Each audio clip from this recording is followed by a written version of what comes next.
क्या बात है बेबी, ये तुम्हारे चेहरे पर मायूसी का मेकअप क्यों चढ़ा हुआ है? कुछ नहीं यार, बहुत अजीब सा फील हो रहा है। हाँ? कुछ अच्छा नहीं लग रहा। डोंट वरी बेबी, ये तुम्हारे वीरानेपन की दवा ना तुम्हारे पास ही है। मतलब वो तुम्हारा बॉय राजा किधर है? वो अपने गांव चला गया। गांव चला गया? जहाँ तक मैंने राजा को समझा है, वो इतनी आसानी से तुम्हें छोड़ के जाने वालों में से नहीं है। हाँ, जरूर तुमने ही उसे भगा दिया होगा, है ना? क्या करती यार, वो घर आए, प्रोड्यूसर डायरेक्टर पे उसने हाथ उठा दिया। अच्छा, हाँ जरूर उन लोगों ने तुम्हारे साथ बदतमीजी की होगी, इसीलिए उसने ऐसा किया होगा। मैंने राजा को आजमाया है, मैंने देखा है उसका दीवानापन। वो तुमसे बेइंतहा मोहब्बत करता है। तुम्हारी खुशी के लिए वो अपने आप को भी बलि चढ़ा सकता है। तुम बहुत किस्मत वाली हो, क्योंकि तुम्हें राजा जैसा इंसान मिला है। जब तक तुम्हारी जवानी है, तब तक करियर है। जिंदगी जीने के लिए प्यार की जरूरत होती है, सच्चा प्यार। बाकी तुम्हारी मर्जी।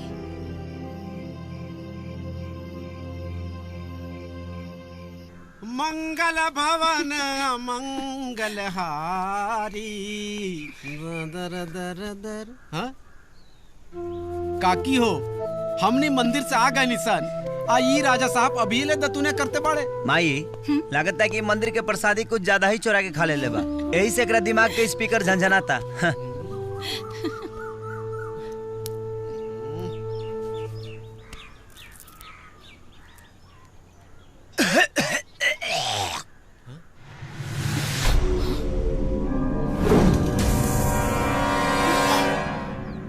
अरे बेटा, ये खून कैसन रे? लागत है कि चीरा से जीभ कट गई हुई माई। अच्छा, जल्दी कुला करके आवा, हम खाना निकालता है। हाँ माई, ठीक बा।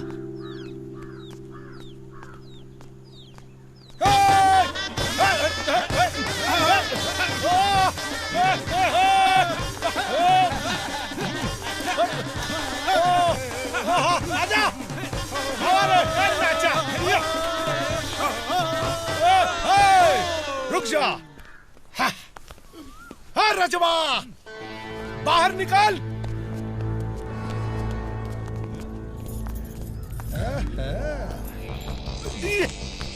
देख कितना इज्जत के साथ तोरा के बेइज्जत करे खातिर ले आयल बानी। चल चौपाल में पंचायत लागल बा। चल आज हमहू देख ले तनी कि मोहब्बत कौना तरे जलील होला। बजाओ मैं तू चिंता मत। चल रेडी हो।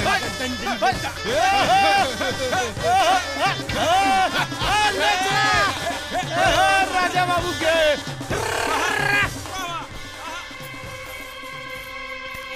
हे तुलसी मैया, हमार बेटा की इज्जत अब तोहरे हाथ में बा। देख ली गाँव वालन, रजवा शर्त हार चुकल बा। कजली एकरा मुंह पे थूक के चल गई। मुखिया जी, अब भिखारी बनाई अगरा के और अपना कर कमलन से कटोरा थमाई। देखें घुंगरू बाबू, ये बात अलग बा कि रउआ ई गांव के बड़ा आदमी बानी, फिर और रउआ लोग हमरा के मुखिया बनौले बानी। अब पंचायत के फैसला बा, जरा सुन ली। मुखिया जी, अरे फैसला तो हो चुकल बा।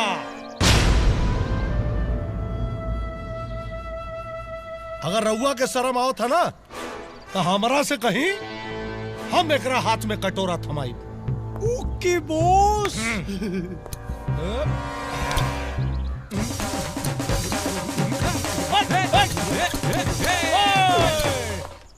आज से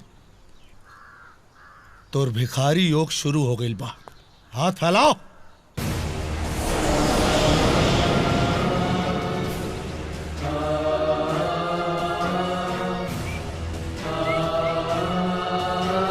पकड़ा पकड़ा, शर्मात का बड़ा।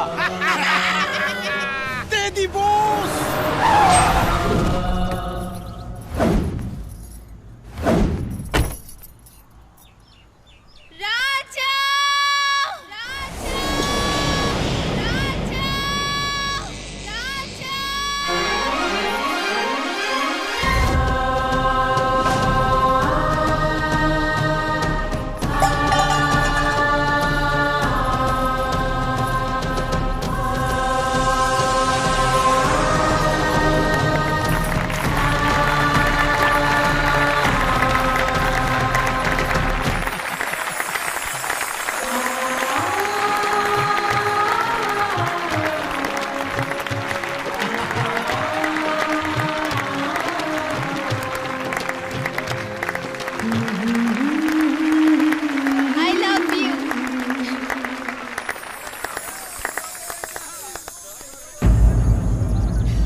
घुंगरू राजा राजा रला और राजा ही रही।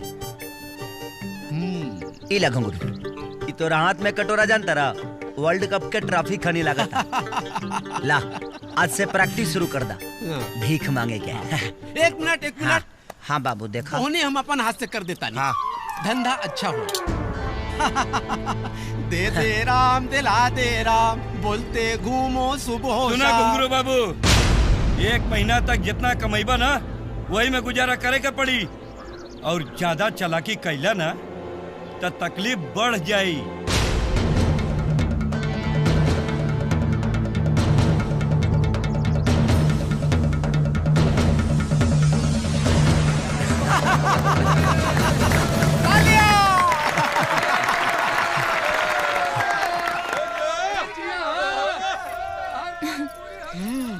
थैंक यू, गजब के एक्टिंग के लिए बनी मैडम जी। एकदम सही समय पे एंट्री मार के आज हमारी इज्जत बचा लेनी। बहुत बहुत धन्यवाद राहुल। एक्टिंग? इसको क्या हो गया? काकी, ए काकी, हाँ? काकी, का भेल खेदुआ? पासा पलट गई काकी, पासा पलट गई। राजा भैया बच गईले और वो घुंगरू पाना भिखारी बन गई भिखारी। अरे वो कैसे रे? वो राउर होखे वाले हीरोइन बहू बिया ना, वो एन वक्त पे आ गई काकी। सच में? हाँ, रेडियो भैया उनके लेके आओ तारे। हाँ।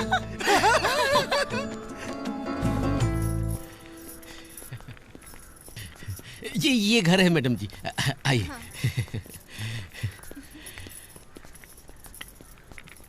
काकी,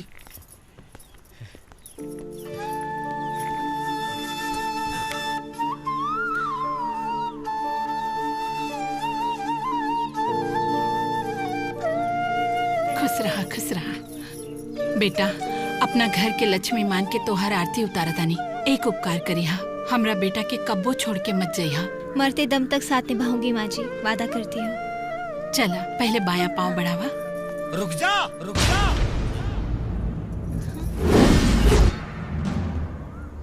माई ये तुहार पतो ना है कि गृह प्रवेश कराओ तारू। ये हीरोइन है, हीरोइन। एक्सक्यूज मी, मैं यहाँ सच में माँ जी की बहू बनने आई हूँ। यह संभव बा। जितना जल्दी हो सके मुंबई लौट जा। रेडियो ये जहाँ बोला तरीका के छोड़ दे। ये का बोला था भाई? माँ जी, आपका बेटा तो सच में बहुत भाव खाने लगा है। बेटा लागत है कि तोरा कोनो बात से उनका चोट लागल बा। तब तो लगता है मरहम भी मुझे ही लगाना पड़ेगा।